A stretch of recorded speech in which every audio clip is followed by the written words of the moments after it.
అసలు మన రాష్ట్రం ఎంత దయనీయ స్థితిలో ఉంది అంటే పక్క రాష్ట్రాలందరికీ అన్నిటికీ రాజధానీలు ఉన్నాయా?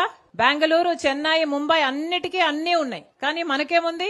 చేతిలో చిప్పు ఉంది. కనీసం ఒక రాజధాని కూడా లేదు. మన బిడ్డలు ఎక్కడికి వెళ్ళాలి ఉద్యోగాల కోసం?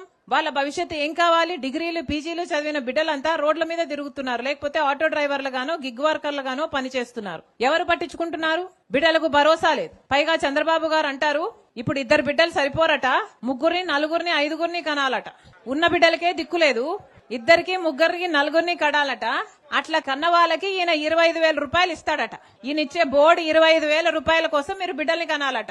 ఇప్పటికే ఆరోగ్యశ్రీకి చంద్రబాబు గారు 3,000 కోట్ల రూపాయలు బకాయిలు పెట్టారు. ఫీజు రీయింబర్స్మెంట్ కు 6,000 కోట్ల రూపాయలు బకాయిలు పెట్టారు. ఇప్పటికే కరెంటు ఛార్జీలు చంద్రబాబు గారు ముఖ్యమంత్రి అయిన తర్వాత ఈ 2 ఏళ్లలో మీ మీద 15,000 కోట్ల రూపాయలు వేశాడు. ఇదంతా సరిపోలేదు, ఇప్పుడు ఈ బిడ్డలు సరిపోరట, మళ్లీ బిడ్డలను కనాలట, మీకు దానికి 25,000 ఇస్తారట. ఒకసారి ఆలోచన చేసుకోండి, పాలకులు ఎలా ఉన్నారో ఆలోచన చేసుకోండి.